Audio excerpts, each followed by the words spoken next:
Ustadz terakhir ya, bagaimana Ibu Ustadz ini bersikap ke Ustadz?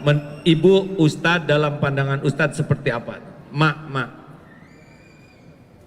Ketika saya sudah berumur lebih 35 tahun, mestinya saya fokus, beliau pun sudah 70 tahun, saya mendaftar S3.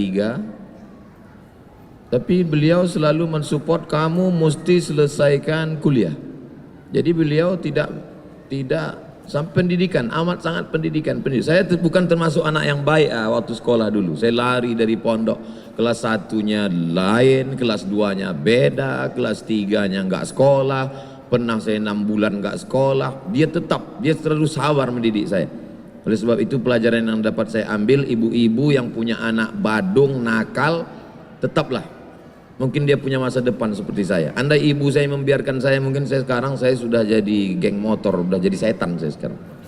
Oleh sebab itu saya amat sangat beruntung. Ibu saya tidak hanya mengandung dan melahirkan saya, tapi dia mendidik saya, mendoakan saya setiap malam, sampai akhirnya beliau meninggal dunia. Dan sampai setelah meninggal pun yang sekarang saya lakukan, meneruskan apa yang pernah dia lakukan dulu.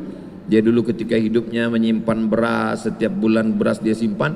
Sekarang saya buatkan wakaf beras, berbagi kepada fakir miskin untuk menyambung, melanjutkan yang pernah dia lakukan dulu. Bagi saya, ibu adalah sumber inspirasi bagi saya, ibu adalah penyemangat bagi saya, ibu adalah yang selalu memberikan harapan sehingga saya tidak pernah berputus asa. Apa amalan-amalan ibu yang kelihatan istiqomah, Ustaz? Beliau dari sejak saya sadar, dari sejak saya melihat, tidak pernah meninggalkan sholat malam. Sehingga kalau saya terjaga malam, saya lihat dia tidak. Sampai hari ini, kalau saya sedang rindu, kalau saya sedang sedih, bahkan ketika saya pergi ke Sudan, saya mau pergi jauh, saya bentang sajadah di tempat dia sholat dulu.